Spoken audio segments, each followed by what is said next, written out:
The Meditations of the Emperor Marcus Aurelius Antonius. Book 3.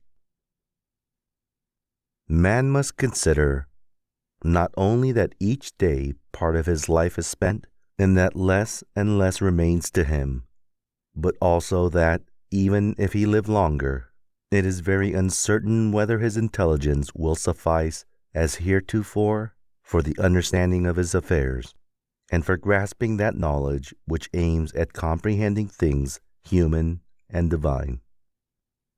When dotage begins, breath, nourishment, fancy, impulse, and so forth will not fail him. But self-command, accurate appreciation of duty, power to scrutinize what strikes his senses, or even to decide whether he should take his departure, all powers indeed, which demand a well-trained understanding, must be extinguished in him. Let him be up and doing then, not only because death comes near every day, but because understanding and intelligence often leave us before we die. Observe what grace and charm appear even in the accidents that accompany nature's work. Thus some parts of a loaf crack and burst in the baking, and this cracking, though in a manner contrary to the design of the baker, looks well and invites the appetite. Figs, too, gape when at their ripest, and in ripe olives the very approach to rotting adds a special beauty to the fruit. The droop of ears of corn, the bent brows of the lion, the foam at a boar's mouth, and many other things, are far from comely in themselves, yet since they accompany the works of nature, they take part of her adornment and rejoice the beholder. Thus, if a man be sensitive to such things, and have a more than common penetration into the constitution of the whole, scarce anything connected with nature will fail to give him pleasure, as he comes to understand it. Such a man will contemplate in the real world the fierce jaws of wild beasts with no less delight than when sculptors or painters set forth for him their presentments. With like pleasure will his chaste eyes behold the maturity and grace of old age in man or woman, and the inviting charms of youth. Many such things will strike him, things not credible to the many, but which come to him alone who is truly familiar with the works of nature and near to her own heart. Hippocrates, who had healed many diseases, himself fell sick and died. The Chaldeans foretold the fatal hours of multitudes, and afterwards fate carried themselves away. Alexander, Pompey, and Gaius Caesar, who so often razed whole cities and cut off in battle so many myriads of horse and foot, at last departed from this life themselves. Heraclitus, after his many speculations on the conflagration of the world, died swollen with water and plastered with cow dung. Vermin destroyed Democritus. Socrates was killed by vermin of another sort. What of all this? You have gone aboard, made your voyage, come to harbor. Disembark, if into another life, there will God be also. If into nothingness, at least you will have done with bearing pain and pleasure, and with your slavery to this vessel so much meaner than its slave. For the soul is intelligence and deity, the body dust and corruption. Waste not what remains of life in consideration about others, when it makes not for the common good.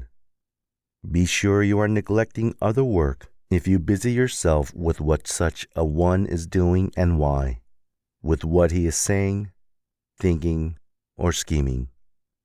All such things do but divert you from the steadfast guardianship of your own soul. It behooves you then, in every train of thought, to shun all that is aimless or useless, and above all, everything officious or malignant. Accustom yourself so, and only so, To think that if one were suddenly to ask you, "Of what are you thinking now?" you could answer frankly and at once, "Of so and so."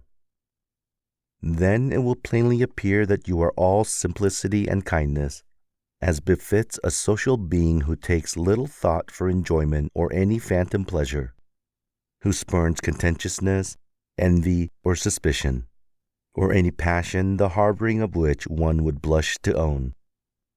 For such a man, who has finally determined to be henceforth among the best, is, as it were, a priest and minister of the gods, using the spirit within him which preserves a man unspotted from pleasure, unwounded by any pain, inaccessible to all insult, innocent of all evil.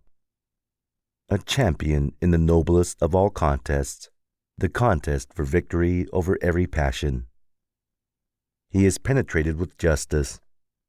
He welcomes with all his heart whatever befalls, or is appointed by Providence.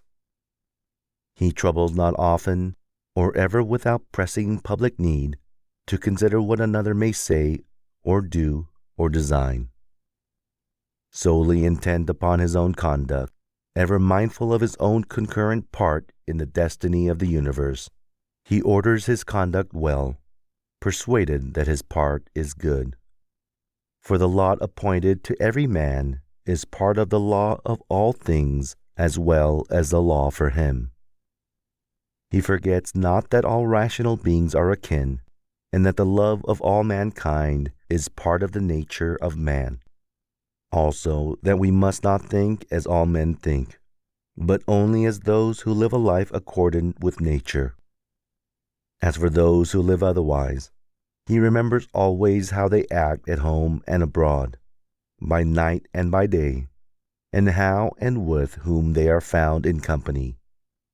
And so he cannot esteem the praise of such, for they enjoy not their own approbation. In action be neither grudging, nor selfish, nor ill-advised, nor constrained. Let not your thought be adorned with overmuch nicety. Be not a babbler or a busybody. Let the God within direct you as a manly being, as an elder, a statesman, a Roman, and a ruler, standing prepared like one who awaits the recall from life in marching order, requiring neither an oath nor the testimony of any man. And withal, be cheerful and independent of the assistance and the peace that comes from others. For it is a man's duty to stand upright, self-supporting, not supported. If in the life of man you find anything better than justice, truth, sobriety, manliness, and in sum, anything better than the satisfaction of your soul with itself, in that wherein it is given to you to follow right reason, and with faith in that which is determined beyond your control. If I say you find aught better than this, then turn thereto with all your heart, and enjoy it as the best that is to be found. But if nothing seems to you better than the divinity seated within you, which has conquered all your impulses, which sifts all your thoughts, which, as Socrates said, has detached itself from the promptings of sense, and devoted itself to God and to the love of mankind, if you find every other thing small and worthless compared with this, see that you give place to no other which might turn, divert, or distract you from holding in highest esteem the good which is especially and properly your own. For it is not permitted to us to substitute for that which is good in reason, or in fact anything not agreeable thereto, such as the praise of the many, power, riches, or the pursuit of pleasure. All these things may seem admissible for a moment, but presently they get the upper hand and lead us astray. But do you, I say frankly and freely, choose the best, and keep to it. The best is what is for your advantage. If now you choose what is for your spiritual advantage, hold it fast. For what is for your bodily advantage, admit that it is so chosen, and keep your choice with all modesty, Only see that you make a sure discrimination. Never esteem aught of advantage which will oblige you to break your faith or to desert your honor, to hate, to suspect, or to execrate any man, to play a part, or to set your mind on anything that needs to be hidden by wall or curtain. He who to all things prefers the soul, the divinity within him, and a sacred cult of its virtues, makes no tragic groan or gesture. He needs neither solitude nor a crowd of spectators, and best of all, he will live neither seeking nor shunning death. Whether the soul shall use its surrounding body for a longer or shorter space is to him indifferent. Were he to depart this moment, he would go as readily as he would do any other seemly and proper action, holding one thing only in lifelong avoidance, to find his soul in any case unbefitting an intelligent social being. In the soul of the chastened and purified man, you would find nothing putrid, foul, or festering.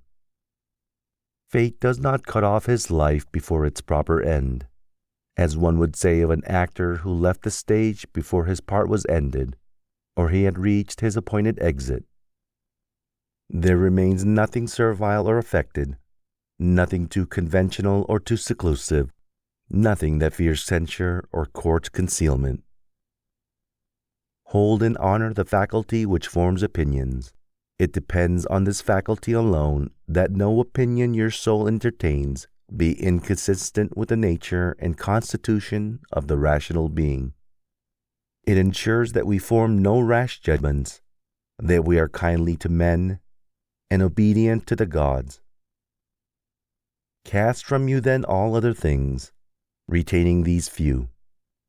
Remember also that every man lives only this present moment, which is a fleeting instant. The rest of time is either spent or quite unknown. Short is the time which each of us has to live, and small the corner of the earth he has to live in. Short is the longest posthumous fame, and this preserved through a succession of poor mortals, soon themselves to die. Men who knew not themselves, far less than those who died long ago. To these maxims add this other. Accurately define or describe everything that strikes your imagination, so that you may see and distinguish what it is in naked essence, and what it is in its entirety. That you may tell yourself the proper name of the thing itself, and the names of the parts of which it is compounded, and into which it will be resolved. Nothing makes mind greater than the power to inquire into all things that present themselves in life, and while you examine them, to consider at the same time of what fashion is the universe, and what is the function in it of these things, of what importance they are to the whole, of what to man who is a citizen of that highest city of which all other cities are but households. Consider what is this thing that now makes an impression on you, of what it is composed, and how long it is destined to endure. Consider also for what virtue calls it, whether it be gentleness, courage, truthfulness, fidelity, simplicity, independence, or any other. Say therefore for each event, this comes from God, or this comes from the conjunction and intertexture of the strands of fate, or from some chance or hazard of that kind, or this comes from one of my own tribe, from my kinsman, from my friend. He is indeed ignorant of what accords with nature, but I am not, and will therefore use him kindly and justly, according to the natural and social law.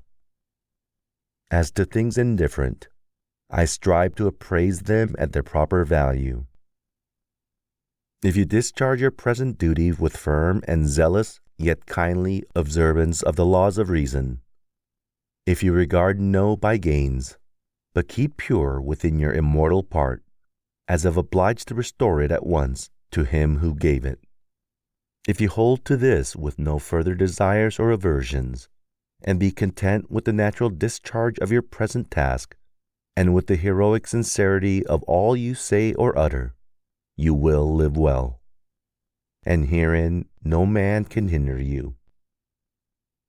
As surgeons have ever their knives and instruments at hand for the sudden emergencies of their art, so do you keep ready the principal requisites for understanding things divine and human, and for doing all things, even the least important, in the remembrance of the bond between the two.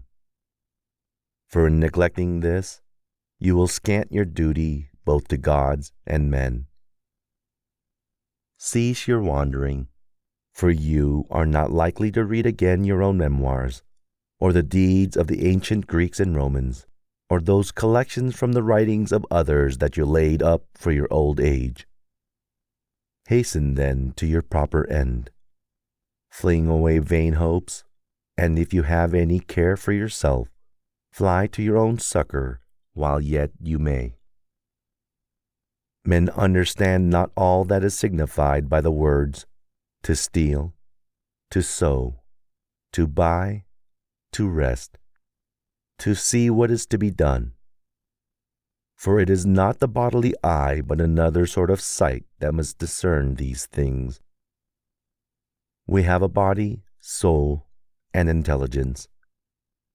To the body belong the senses, to the soul the passions, to the intelligence principles. To be affected by the imagery of sins belongs to the beasts of the field no less than to us.